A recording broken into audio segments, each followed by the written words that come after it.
Good evening, members of the board. I'm calling this meeting of the Oakville Public Library Board to order for February 25th. Welcome, everybody. Nice to see everybody's smiling faces on the other side of this infernal contraption.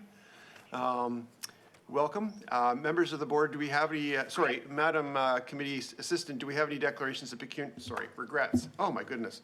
There is no regrets. Too many meetings today. There we go.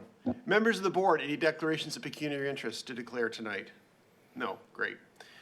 We have confirmation of the minutes to attend to. We have our minutes from, see, and this is where the date doesn't immediately show up here either. I'm not complaining. I love my new software. We have the previous meeting of the date of which I don't have at the top of at my fingertips because I can't see it on this agenda program. January 28th. What is it? Jan 28th. Thank you. We have minutes of January 28th as well as the special meeting of what date? February 3rd. February 3rd. It's clipped off the. Anyway. Can I get a motion to approve these minutes, please? Janet, thank you. Seconded by Andrew, thank you. Any comments, questions, errors, or omissions? Seeing none, I will look to see if anybody has any objections to the approval of the minutes as circulated. Seeing none, I declare that those are approved. We only have two items, I believe, on the consent agenda this evening, 4.1, which is status of outstanding board reports, as well as the OPL key agenda items. Does anybody wish to separate either of those, or are we in a position to approve the, or I guess receive these items tonight? Seeing none, is there a motion to approve? Thank you, Bill. Seconded by Pankage. Thank you very much. Last call for comments, questions. Seeing none, are there any objections to the approval of the receipt of these two items? Seeing none, those are also approved. We have no confidential consent items, and our discussion agenda starts with 6.1, comprehensive financial report as of December, I assume it's 31st, but I can't see that either. December 31st, I'll stop now. As of December 31st, 2020. Do you want to take us through that? Sure, absolutely. So the board has before them the comprehensive financial report of December 31st, just summarizing the year 2020. You'll see that the end of the year saw OPL with a $1.3 million surplus, the result from the pandemic, the placing of staff on emergency leave from March. Some of them, I think the final ones came back in September, as well as just reductions for different like training, mileage, and those. So that is operations. You'll also notice that the Community Foundation, which we're working on right now, but you'll see that we had a return of just over $86,000 from the investment piece with the foundation, so we're pretty pleased with that. And we have a pretty significant amount in that investment.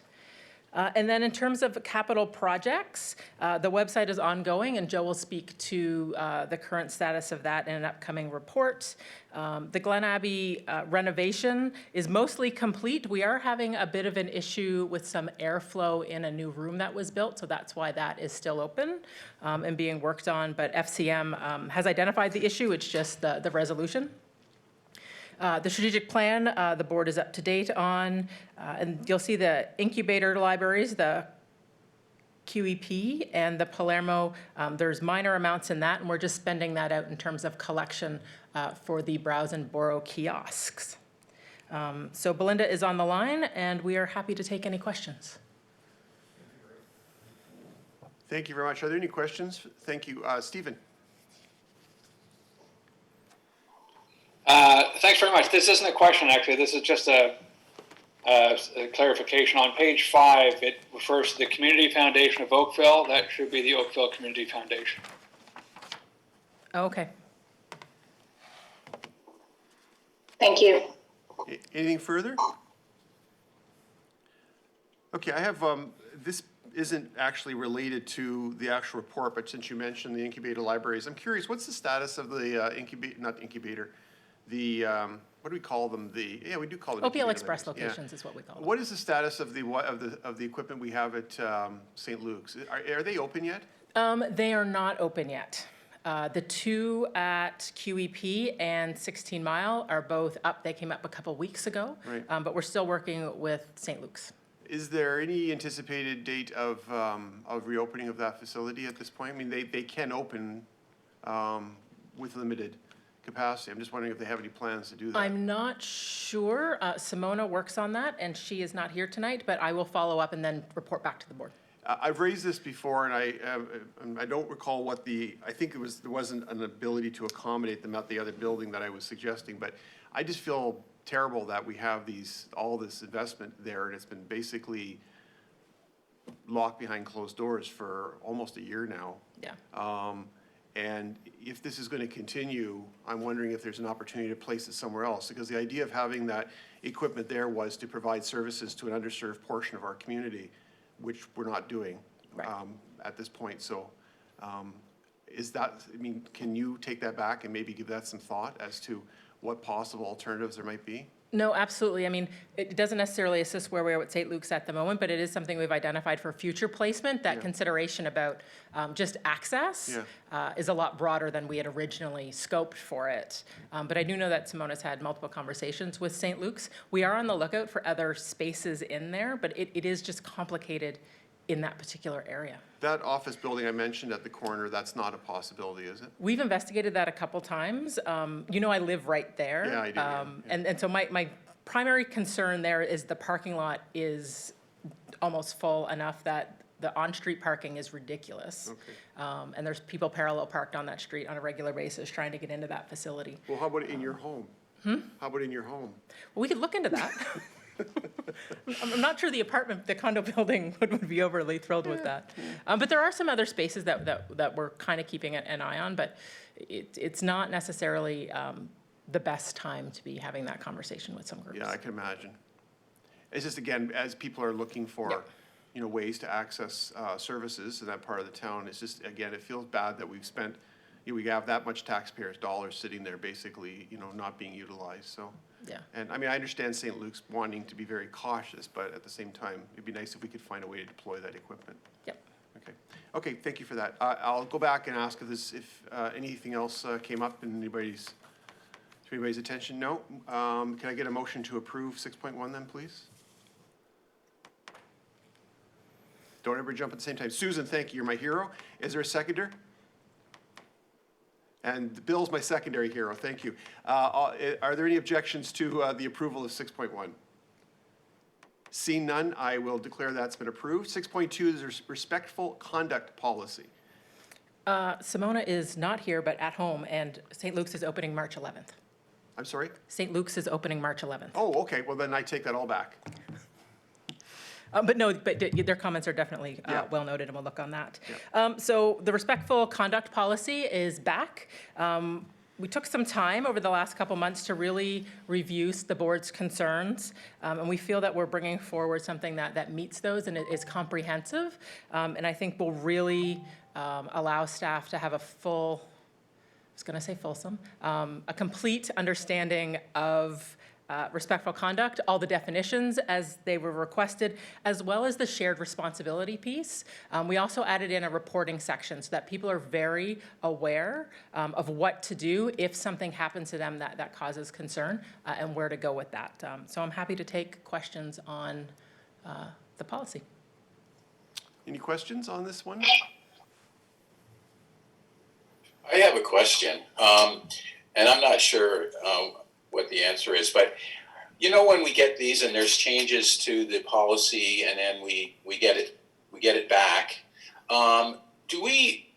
is there a simple way for me to figure out what changes have been made, or do I have to go through and check it to the previous one? And you know what I mean? Like, I don't know. I just find it very time consuming to go through the previous one and then the new one.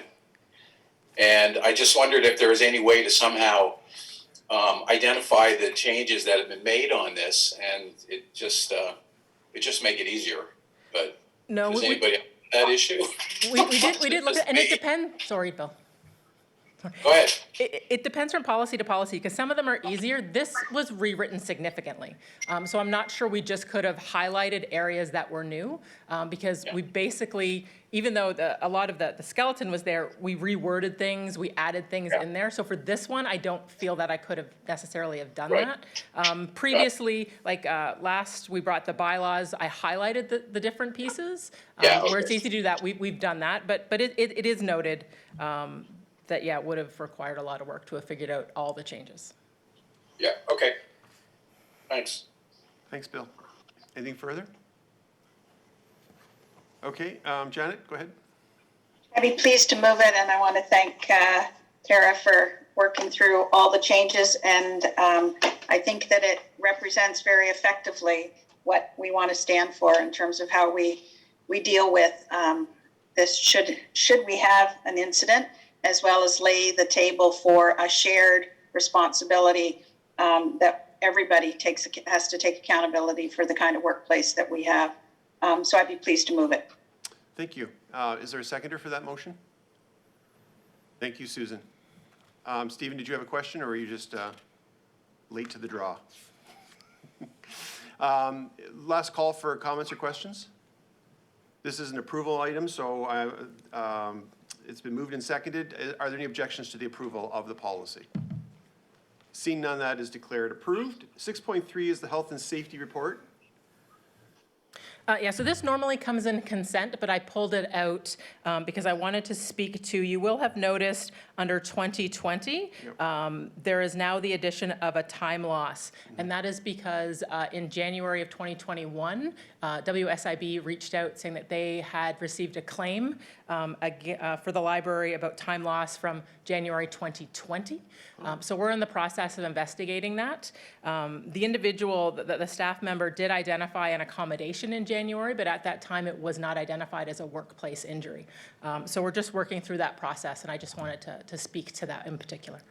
Does that mean that a Form 7 or whatever the necessary reporting form for this particular injury wasn't filed for that particular injury? That's my understanding. Did we get fined as a result, you know? No, we're in conversations because we weren't notified. So that's what we're talking with WSIB, is that we received no notification until what we received in January. So it's a back and forth now, but they haven't brought that up. Okay. I've had that happen a few times in my place of business where somebody will go home, they won't tell us that they got injured in some fashion, whether it's a burn or a bruise or something, and then we get a bill from WSIB for being fined for not filing a Form 7. Right. Yeah. Any comments or questions? I was just wondering what kind of incidents would these be? What would a no time loss be? Oh, so the two no time loss, those are related to materials handling. So we're seeing some muscle strain, a shoulder injury, I think a wrist injury made it up. And that's simply well, it's not new at this point, but the amended process for quarantining of material is significantly more labor intensive. And there's a lot more movement of the books as they kind of shift to different pieces. So we have had some injuries come forward, and we've done a full review of the ergonomics, and we've made some changes that we hope will resolve it. Okay.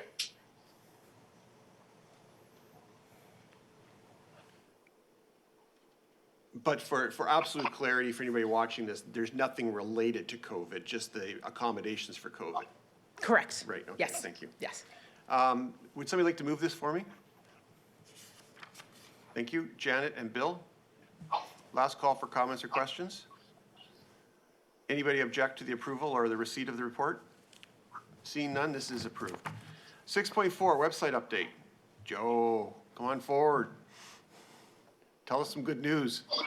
There's only good news today, Jeff. No, Hallelujah. everything, I mean, the report's pretty straightforward. Everything is on track for the website. We were able to include some key dates to the website, to which we got back the full timeline.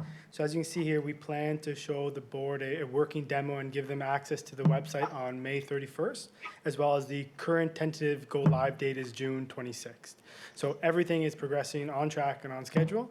And yeah, so far so good. And on budget? And on budget. Okay, you forgot that third one. That's really important. It's technically under budget by a little, but we won't get no. Ooh, very good. Things are good. Things are good. Members of the board, any questions for Joe? Seeing none, can I get a motion to receive your, this report, please? Stephen and Pankaj, thank you very much. Any comments or questions? Any objections to the receipt of this report? Seeing none, this is received. Thank you very much. So this is a territory acknowledgement report. Tara and I were talking about this last month. I guess this is the conclusion to your research into this particular issue, I assume? Yes. Yeah. Yeah. So the board will remember that they passed the inclusion policy in January. So some of the next steps that we're looking to take, in particular related to Truth of Reconciliation, is to make territorial acknowledgements a stronger piece of programming and events that OPL holds. Previously, we would do territorial acknowledgements at our bigger events, but we're looking to do it at all our events as well as our programs. And I wanted to bring it forward because a lot of times with inclusion, it really does start at the top. So this report is really asking the board if they're wanting to introduce a territory acknowledgement as part of the board meetings every month. Well, I'm totally in favor of this. So, I mean, how do other members of the board feel?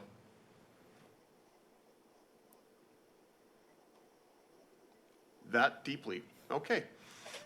So it'll be just something that's read before the meeting, or? Typically, that's the way it works, Yeah. yeah. Typically, Yeah. you'd acknowledge the territory at the beginning of the meeting. Sure.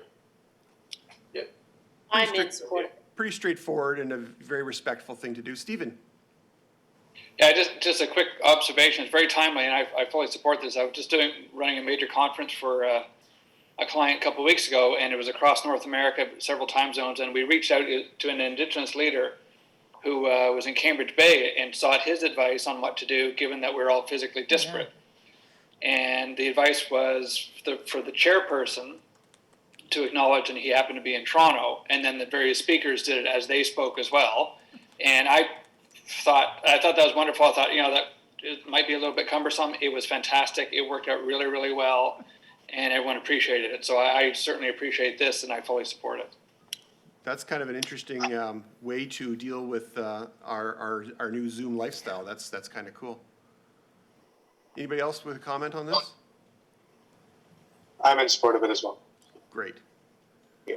Okay, can somebody give me a motion then to approve this report? It's been moved by Stephen and seconded by Janet. And any objections? I see no objections. And just for the sake of setting the tone, we don't have our official one, but I will read the one the council uses for the moment. So we acknowledge we are meeting on treaty lands, rich in the traditions of First Nations. We appreciate the stewardship of the Mississaugas of the New Credit. So that's the acknowledgement that we use at Town Council, and I'm pleased to have been able to read that for the first time on behalf of all of you. So thank you very much. Okay. 6.6 CEO goals. So in January, I brought my 2020 CEO goals, and the board requested that I also include one on staff engagement. So you will see that I have done that. So OPL will implement a staff engagement strategy focusing on 4 key pillars: recruitment and development, recognition, communication, and goal alignment in Q2 of 2021. And we'll be bringing that strategy to you in March. Great. Questions or comments for the CEO? Boy, everybody's been very efficient tonight. Everybody obviously did your homework. And can I get a motion to receive this report, please? Actually, is this, what is the, I didn't actually look at what the action is. Oh, it is approval. So can I get a motion to approve the report, please? It's Susan and Andrew, thank you. Last call for comments or questions? Any objections to the approval of this report? See none, that is approved. Thank you very much. 6.7, the strategic plan development update. Yes, so this is the current status of the strategic plan. You'll note that it's divided into phase 1, phase 2, phase 3. We're currently in phase 1. We're looking to bring the board the environmental scan at the March meeting. And then we'll start work on the library internal assessment. That will run concurrently, likely with the community engagement piece. We've been working with town purchasing to go out to RFP on that. I talked with Denise Dury, manager of purchasing today, and that will go out to market tomorrow. So I'll keep you all updated on the timeline for that. I also wanted to just ask the board's feedback. There are a number of libraries, local libraries, Burlington, London, too, that are also in the midst of their strategic planning process, and we talk as we do, in particular about community engagement. And some of the approaches that they're taking, and I just want to confirm what the board is looking for with this, to ensure that when we're doing the hiring of the proponent of the RFP, that we're getting the right message out. And so there are some concerns about doing focus groups to the degree that I'm picturing in my head, and that what they're looking to do is to do community engagement, but focus more on a broader community engagement, and then make community engagement one of the pillars of their strategic plan. So that as we go and implement projects, then there would be a higher level of community engagement than we've had in the past. And one of the reasons I wanted to bring this forward is that in January, I got the impression from the board that when we talked about focus groups, and in particular the work that we'd be doing with Sheridan, that the board was interested in broader with maybe less focus groups than what I had originally been thinking. So I guess what I'm looking for, and we can continue to talk about this, is that what the board is looking for? Is extensive surveys going out to try and reach as many people as possible, and then do select groups in terms of focus groups. So I'm just wondering if we could have a conversation about that. Who has a burning opinion on this at the moment?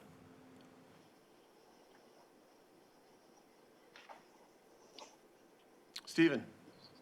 Well, so Tara, and I apologize, I wasn't able to make the last strategic meeting. You talked about, what you were thinking and what, relative to your expectations. Sorry, I don't know what your expectations are. So can you just articulate those? Maybe you just did, but what do you think should be happening such that we would comment on that? Yeah, so I guess I definitely think a public survey needs to go out. But you'll remember that we did a public survey. Now, it was a collections survey back in 2018, and we had brought it forward, and the board had concerns about its statistical, I'm forgetting the word. Accuracy. And that's where we went with the Environics for a telephone survey that was quite costly, but I think very valuable, and we're looking to use some of the same questions.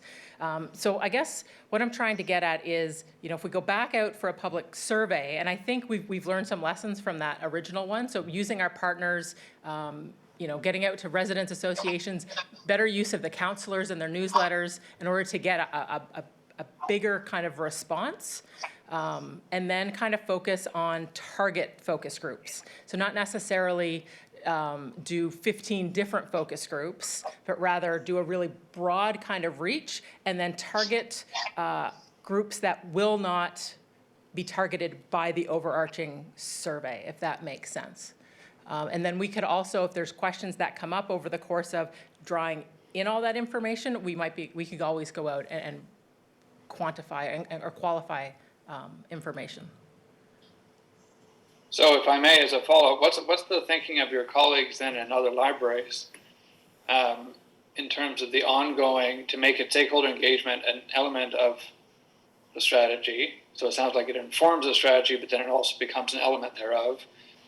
Do they envision, I think you talked about public initiatives, do they envision then going out to the public every time they have a big initiative, as opposed to the board doing it? And I'm trying not to be overly simplistic, but I'm just kind of getting a sense of how would that work. Yeah, that's my understanding is a couple of the libraries that I talked about, as I mentioned, they're going out for a survey, but they're doing minimal focus groups. And the idea being that once they identify the key initiatives of their strategic plan, at that point, they'll go out in order to implement them. So for example, if one of our one of our key developments is, okay, we're going to expand our OPL Express locations to all corners of Oakville. At that point, we would look to do community engagement on that particular initiative. Okay, yeah, I just wanted to hear what the thinking is there. Presumably, the public is invited and allowed and encouraged to offer their opinion on anything at any time. But whether it's a strategic thing, which could have its own governance issues down the line, if you have to go out to them every single time, that might have its own challenges. So I'm just trying, I'm not really leading anywhere here, Jeff. I was just trying to get a better understanding of the thinking, because my personal view is you put the RFP out, you try and get some engagement. We're going to get some. We're not going to get some, and I'm not trying to be flippant, and you know what I was saying last time. We honestly try and get some stuff, and we get what we get, and we move forward with it with the recognition that the proverbial and physical door is always open to the public, not necessarily to inform our strategy, but sometimes it maybe bubble up. But the formal process is broad and somewhat deep, but it has to be finite as well. You can only ask so many times, right? And then we got to get on with it.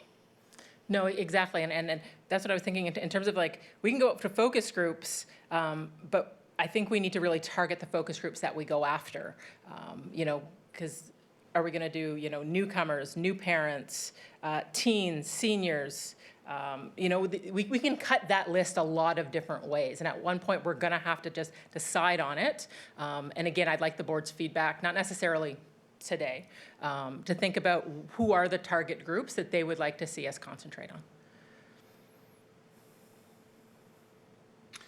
So is the process, I'm sorry if I'm not understanding this correctly, so the process in your mind at this point, that you're sort of like the bare bones of the process, is to do some sort of survey to begin? Yes. Okay, so that would be a written survey of some form or a digital survey that people answer questions, probably on a non-scientific basis? Yes. Okay.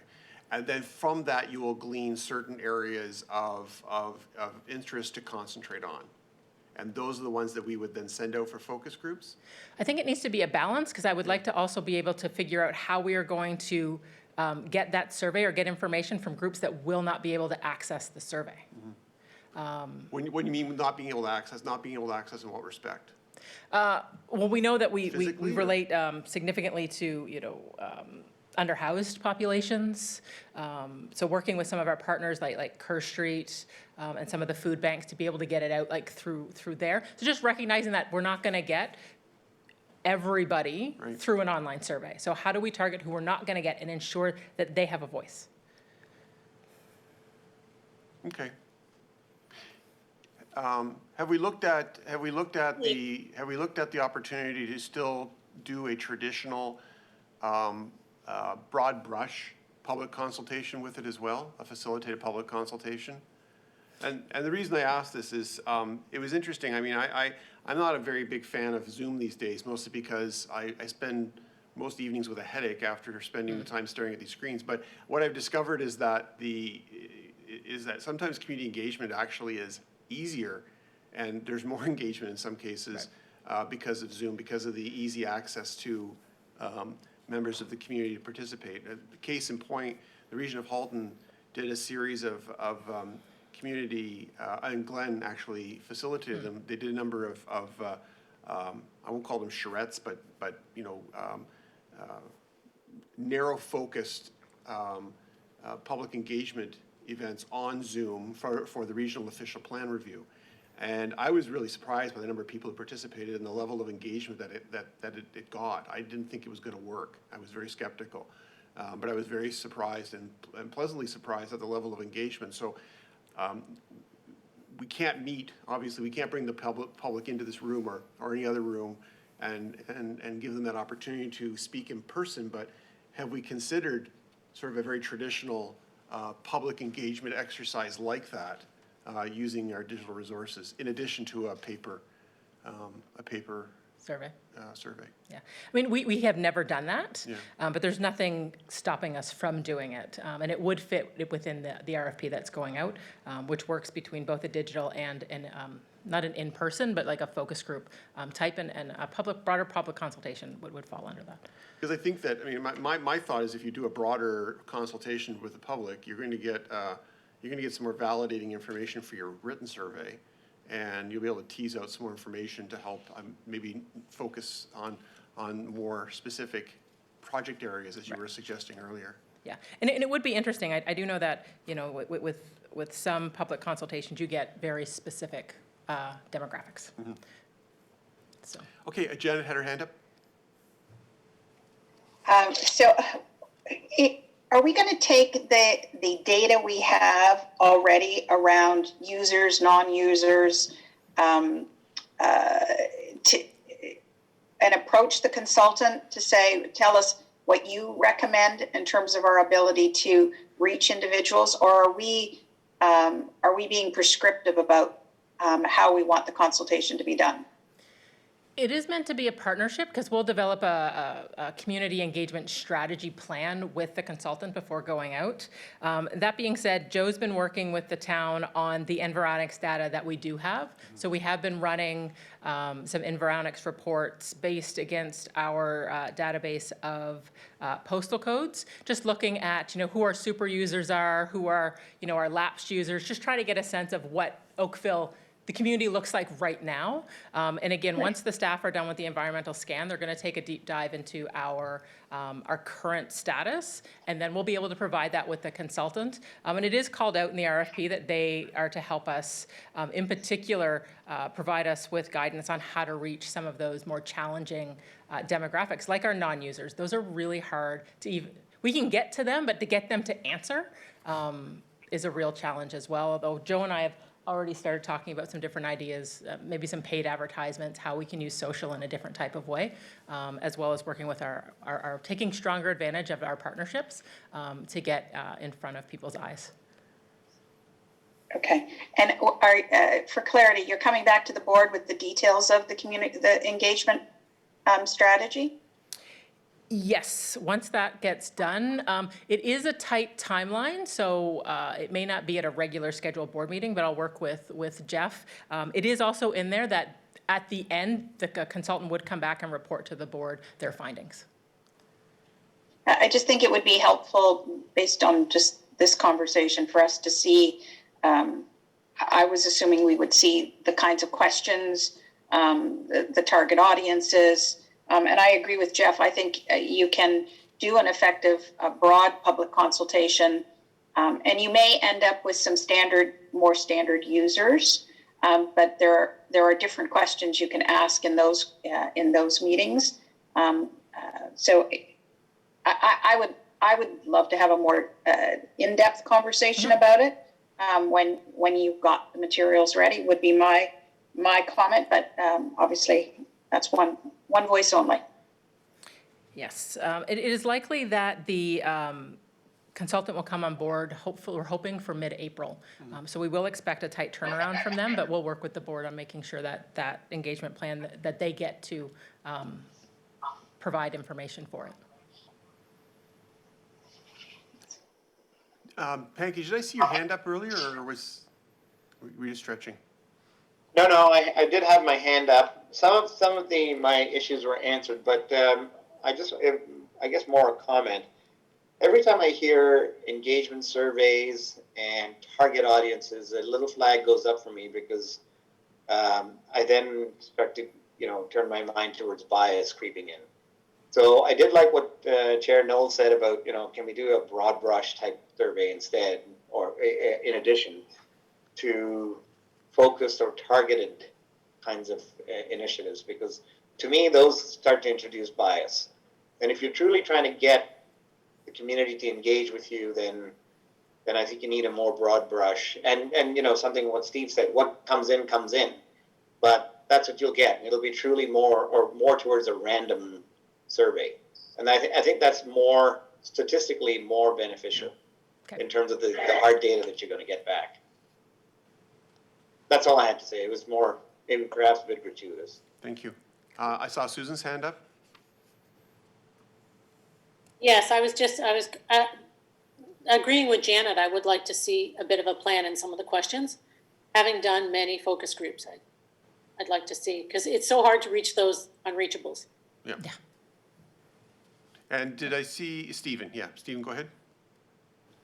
Oh, sorry, I may have missed the answer to this, but if the town was doing the procurement on RFP, who's making the decision as to who's chosen? Does that come to us, or does the town make that decision? I'm not sure. Oh, no, that is us. All purchasing goes through town purchasing, but we, Simona, Joe, and I are the committee that will select. So the us. All right, we're splitting hairs on the us. Okay, so it's you. So it's management level decision of OPL on the RFP. I'm just trying to get clarification. Yeah, It's not a board level decision. No, you they guys do. are going. No, they do it on our behalf. Yeah, we never brought that to the board. Yep. Okay, that's fine. Thanks. Anything further? Andrew? What synergies are there with the work that we're asking the students at Sheridan to do through the Accelerator Challenge? So the question got much broader as part of the Sheridan piece to it. So we're not necessarily asking them to talk about community engagement for the strategic plan, but more how the library can do a better job of just communicating with the library as a whole and creating that communication loop. And isn't that the very question we're trying to answer right now? But this is focused on the strategic plan. And again, the timeline for them will come back after this. So we're really focusing on what we can do in terms of the strategic plan. And then if Sheridan students come up with any great ideas, we can look at implementing that as part of our process moving forward. Okay. I guess I'd just like to make sure that we're keeping an open mind, because as we go through this, they may have some really insightful ways of connecting that will help this assessment as well as ongoing engagement. Yeah, they should be done. I forget what I reported on, but I thought it's 12 weeks from today. So 3 months from this week is when we'll get the final reports back from them.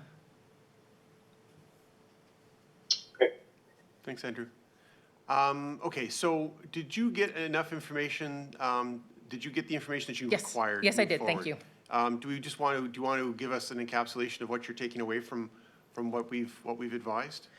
Yeah, so basically what I'm understanding is that we'll focus on a really broad level survey and try and get out in front of as many people as possible across the entire spectrum, and then use the information and maybe identify gaps from what we receive from there and focus potentially there with the focus groups. But again, I think that would be part of a conversation that we'd have with the board. Okay, so that'll come back. And they want the plan. I'm sorry? And the board wants to see the plan. And the board wants to see the plan, of course, yeah. Okay, well, I think that's a reasonable, so that's helpful? Yes, it is. Great, okay. Yeah.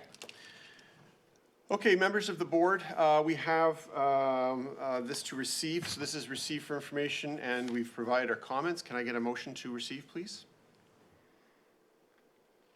Susan and Stephen, thank you. Comments, questions? Objection to the receipt thereof? See none, this is approved. Okay, we're moving on to our favorite portion of every board meeting, the CEO update. That's right. We're just going to share the screen. Perfect. So just a brief COVID update. As you know, Halton Region moved into the red zone on February 17th. We took a day and then reopened at red control services as of February 18th. The only real change that we've implemented from when we were in red zone prior to Boxing Day is that the requirement that all customers must complete a contact tracing form across the board. Previously, it was if they were going to stay for 30 minutes, but that caused issues at the front door. So now it's just easier to ask everybody to do that. And I will also point out that according to the provincial requirements, library services are the same for red, orange, and yellow. So unless that changes, if we do move down to orange, there is no real change to our services. So I did send this out to the board, but since this is a public meeting, I did want to include it here. Just kind of a highlight of the services that fall under red. So people are welcome to come into the branches. They can browse the stacks. They can use our computers. They can study. We'll continue to offer library takeout and grab and go. We have seen a reduction in there, but it is still being used. We do still have over 1,000 appointments every week, so we'll keep a close eye on that. But there are still people who are nervous about coming in the branches, and we want to make sure that we're offering them alternative services.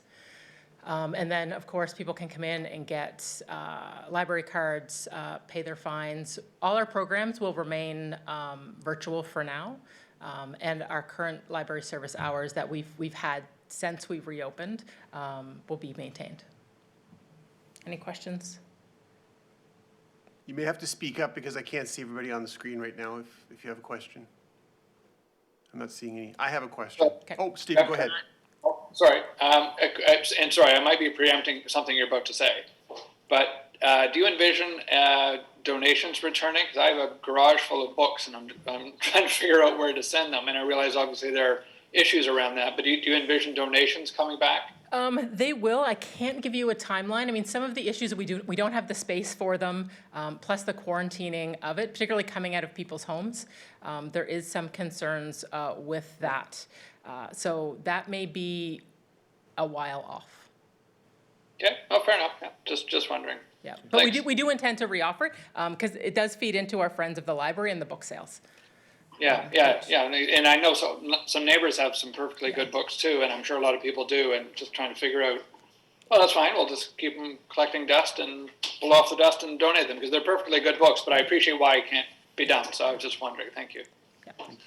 I had a question. In your list of services, I'm wondering if we've considered offering the service of some of those rooms that we had built, for example, at Glen Abbey. I know we have other private rooms to be used for folks that don't have technology to do Zoom meetings and such with families and friends and that sort of thing. Have we considered offering that service, or do we offer that service? We normally would be offering those services. All those rooms are currently full. Oh, okay. Either they are being used as quarantine spaces or staff spaces, because our normal staff spaces don't have the capacity or the space to accommodate staff that allow them to physical distance. It's something that we're starting to look at now, with the expectation that as we move forward, we will going to have to reoffer that. So, but we didn't necessarily want to jump into buying all new furniture or plexiglass cubicles before we knew exactly what we wanted. So right now, staff are working out of those spaces, as well as being needed for quarantine spaces. I just suddenly in the last week or two have encountered people that don't have, whether it's adequate bandwidth or a fast enough video card on their computer to be able to cope with the various video conferencing tools. And I wondered at that moment, I meant to call you about it, if we had those sorts of resources available.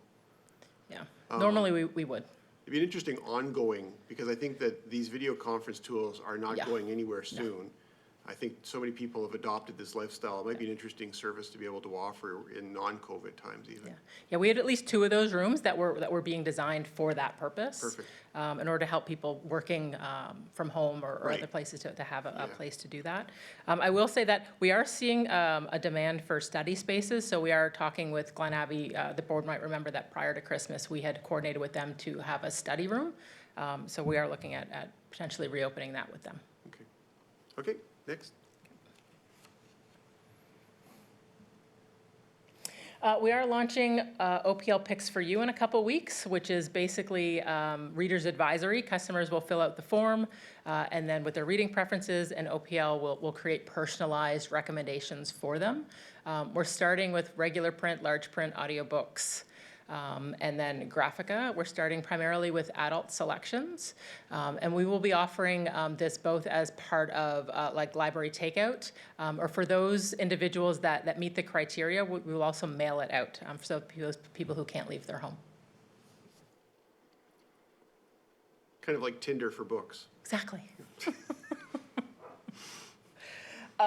So just as a FYI, HIP has been asked by Halton Regional Health Department to assist in their efforts to roll out the vaccine information and how to register Halton citizens through the different organizations. Because as you all know, the Halton Information Provider Community Services Database is the go-to in Halton for reaching those social services areas.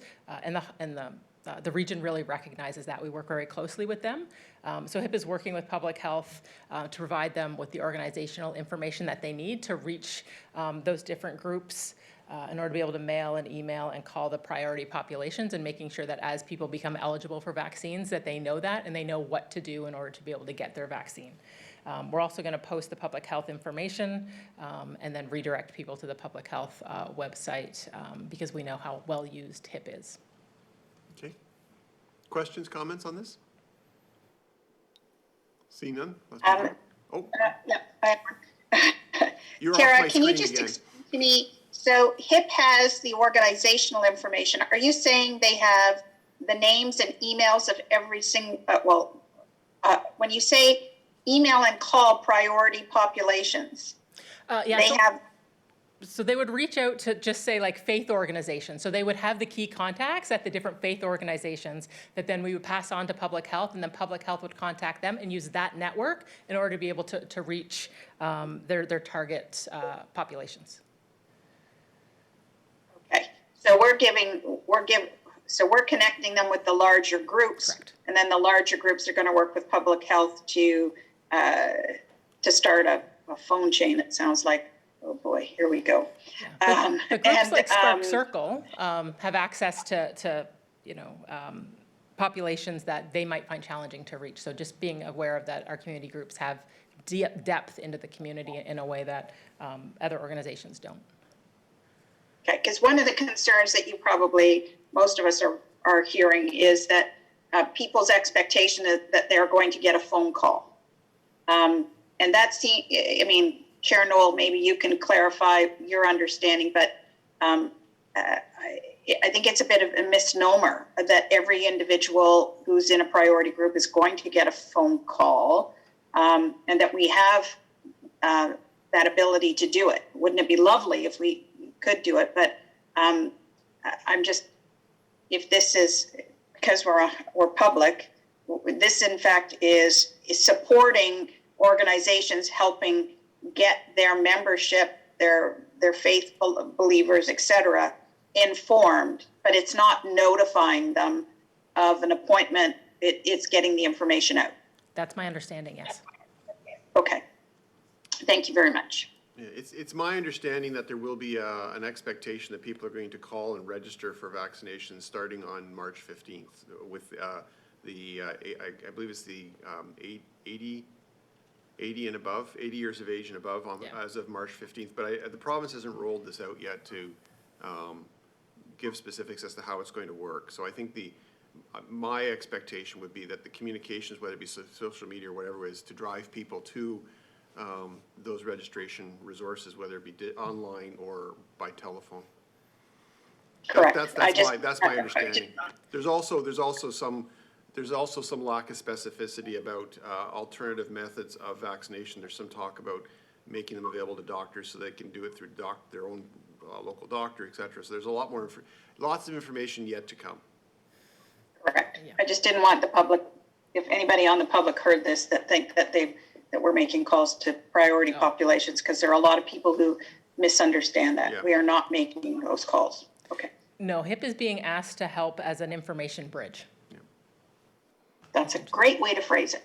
That's the best way to phrase it. Yeah. Okay. I can't see everybody again, so like I've mentioned before, if you have a question while the slides are up, just call out. But I can see Stephen, who seemed to be asking for the ability to speak. You can see me. All right. No, good. So would I be correct in thinking, though, because, connecting some dots here, a lot of people come to the library to use internet because they don't have it, and then a lot of people would thus be coming to the library to use internet to book their vaccination.